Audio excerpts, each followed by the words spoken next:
ತೀರಾ ವೈಯಕ್ತಿಕ ವಿಚಾರಗಳನ್ನ ಹಂಚ್ಕೋತಾ ಇದ್ರೆ ನಿಮ್ಮ ಜೊತೆ, ಯಾಕಂದ್ರೆ ಒಂದಷ್ಟು ಜನಕ್ಕೆ ಇರುತ್ತೆ ಅಂದ್ರೆ ನಮ್ಮ ನೋವುಗಳನ್ನ ಯಾರ ಹತ್ರ ಹೇಳ್ಕೋಬಾರ್ದು ಅಂದ್ರೆ ಆ ಥರದೊಂದು ಕ್ಯಾರೆಕ್ಟರ್ ಅವರಲ್ಲಿ ಶೋಭಿತಾ ಅವ್ರು ತೀರಾ ಪರ್ಸನಲ್ ವಿಚಾರಗಳನ್ನ ಹಂಚ್ಕೋತಾ ಇರಲಿಲ್ಲ ಅನ್ನೋಂಥದ್ದು. ಇಲ್ಲ ಸರ್, ತೀರಾ ಪರ್ಸ್ನಲ್ ಆಗಿ ಅಂತಂದರೆ ಈಗ ಜಾಯ್ಫುಲ್ ಮೂಮೆಂಟ್ಸ್ ಅಂತೀವಿ ಗೊತ್ತಾ, ಅಂಥದನ್ನು ಶೇರ್ ಮಾಡ್ಕೋತಾ ಇದ್ಲು. ಪೇನ್ಫುಲ್ ಮೂಮೆಂಟ್ಸ್ ಏನಿತ್ತು ಅವಳ ಲೈಫಲ್ಲಿ ಗೊತ್ತಿಲ್ಲ, ಬಟ್ ಯಾವತ್ತೂ ಅದನ್ನ ಅವಳು ತೋರಿಸ್ಕೋತಾ ಇರಲಿಲ್ಲ. ನಾನು ಹೇಳಿದ್ನಲ್ಲ ಆಗಲೇ, ತಾನಾದರೂ ತನ್ನ ಪಾಡಾಯಿತು ಅಷ್ಟೇ. ಅವಳು ತುಂಬ ಸಿಂಪಲ್ ಆಗಿರ್ತಿದ್ಲು. ಸೊ ಯಾವುದು ಏನಿತ್ತು ಪೇನ್ಫುಲ್ ಅನ್ನೋದು ಗೊತ್ತಿಲ್ಲ, ಬಟ್ ಅದನ್ನು ಯಾವತ್ತೂ ಅವಳು ತೋರಿಸ್ಕೋತಾ ಇರಲಿಲ್ಲ ಅವಳು.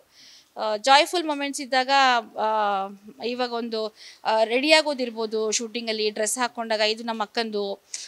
ಸೊ ಈ ಥರದ್ದು ಮೂಮೆಂಟ್ಸ್ನ ಶೇರ್ ಮಾಡ್ಕೊಳ್ತಾ ಇದ್ಲು. ಆ್ಯಂಡ್ ಅವ್ರ ಭಾವನ ಜೊತೆನೂ ಒಳ್ಳೆ ಬಾಂಧವ್ಯ ಇತ್ತು. ನನಗೆ ಅಂದರೆ ಈಗ ಭಾವನ ಸಾಮಾನ್ಯವಾಗಿ ಹೆಣ್ಮಕ್ಳು ಒಂದು ಅಪ್ಪನ ಸ್ಥಾನದಲ್ಲಿ ನೋಡ್ತೀವಿ.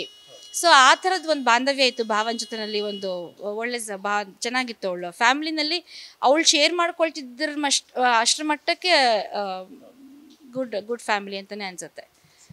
ಭವಿಷ್ಯದ ಮೇಲೆ ಸಾಕಷ್ಟು ಕನಸುಗಳು ಹೊತ್ಕೊಂಡಿದ್ರು. ನೀವು ಹೇಳಿದ್ರಿ ಅಂದರೆ ನಿರ್ದೇಶಕರ ನಟಿ ಅಂತ.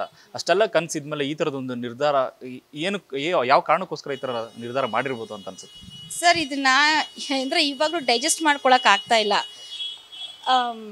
ಅವಳು ಹೇಗೆ ಅಂತಂದರೆ, ಒಂದು ಇನ್ಸಿಡೆಂಟ್ ಆಗಿತ್ತು ನಮ್ಮ ಸೆಟ್ಟಲ್ಲಿ. ಯಾವುದೋ ಒಂದು ಕಾರಣಕ್ಕೆ ಒಂದು ಸೆಟ್ಟಲ್ಲಿ ಒಂದು ಹುಡುಗ ಯಾರ್ದೋ ಮೇಲೆ ಕೋಪಕ್ಕೆ ಕೈನ ಕುಯ್ಕೊಂಡ.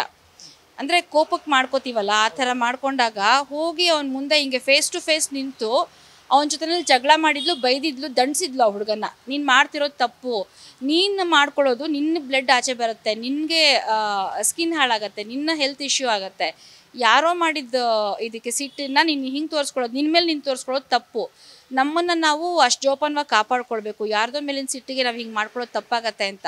ಸೊ ಒಂದು ಕುಯ್ಕೊಂಡು ಬಂದಿದ್ದ ರಕ್ತಕ್ಕೆ ಆ ಹುಡುಗಿ ಅಷ್ಟು ದಂಡಿಸಿರೋದನ್ನು ವಿಟ್ನೆಸ್ ಮಾಡಿದ್ದೀವಿ ನಾವು. ಸೊ ಹಂಗಿರೋಂಥ ಒಂದು ಹುಡುಗಿ ಸೂಸೈಡು ಅಂತಂದರೆ ಅದು ಇನ್ನೂ ನಂಬಕ್ಕೆ ಆಗ್ತಿಲ್ಲ ಸರ್. ಅಲ್ಲಿ ಏನು ನಿಗೂಢತೆ ಇದೆ ಅನ್ನೋದು ಇನ್ನೂ ನಿಜವಾಗ್ಲೂ ಗೊತ್ತಾಗ್ತಾ ಇಲ್ಲ. But she used to oppose suicidal concept ಏನಿದೆ ಅದನ್ನು ಅಪೋಸ್ ಮಾಡ್ತಿತ್ತು ಆ ಹುಡುಗಿ. ಈಗ ಯಾರ್ದೋ ಹಿಂಗಾಯ್ತು ಅಂತ ನಾವು ಕೇಳ್ಪಟ್ಟಾಗ ಇವರು ಯಾಕೆ ಬದುಕ್ಬಿಟ್ಟು ಯಾಕೆ ಪ್ರೂವ್ ಮಾಡ್ಕೊಳಕ್ಕಾಗೋದಿಲ್ಲ, ನಮ್ಮ ಜೀವನ ನಾವು ಯಾಕೆ ತೆಕ್ಕೋಬೇಕು, ನಮ್ಮನ್ನು ನೆಚ್ಕೊಂಡಿರ್ತಾರೆ, ಅವ್ರಿಗೆ ನಾವು ನೋವು ಕೊಟ್ಬಿಟ್ಟು ಹೋಗ್ತೀವಲ್ಲ ಹೀಗೆಲ್ಲ ಮಾಡಿಕೊಂಡ್ರೆ ತುಂಬ ತಪ್ಪು ಅದು ಅಂತ. ಆ ಸತ್ತಂಥ ಸೂಸೈಡ್ ಮಾಡ್ಕೊಂಡಂಥ ವ್ಯಕ್ತಿಗಳ ಬಗ್ಗೆ ಅವಳಿಗೆ ಸಿಟ್ಟು ಬರ್ತಿತ್ತು, ಕೋಪ ಬರ್ತಿತ್ತು, ಅನುಕಂಪ ಬರ್ತಿರಲಿಲ್ಲ, ಅಯ್ಯೋ ಪಾಪ ಅನ್ನೋದು ಬರ್ತಿರ್ಲಿಲ್ಲ. ತುಂಬ ಸಿಟ್ಟು ಕೋಪ ಇರ್ತಿತ್ತು, ತಪ್ಪು ಇವ್ರು ಮಾಡೋದು ಅಂತ. ಆ ಕಾನ್ಸೆಪ್ಟ್ಗೆ, ಸೂಸೈಡಲ್ ಕಾನ್ಸೆಪ್ಟ್ಗೆ ಅಷ್ಟು ಒಂದು ಒಪಿನಿಯನ್ ಇದ್ದಂಥ ಹುಡುಗಿ ಇವತ್ತು ತಾನೇ ಸ್ವತಃ ಅದನ್ನು ಪ್ರಯೋಗ ಮಾಡ್ಕೊಂಡಿದ್ದಾಳೆ ಅಂತಂದರೆ ಅದು ಇನ್ನೂ ಕ್ವೆಶನ್ ಮಾರ್ಕ್ ಆಗಿ ಉಳ್ಕೊಂಡಿದೆ ಸರ್. ಅದು ನ್ಯೂಸ್ ಫಸ್ಟ್, ನಿರ್ಭೀತಿಯಿಂದ ನಿಮ್ಮ ಪರವಾಗಿ.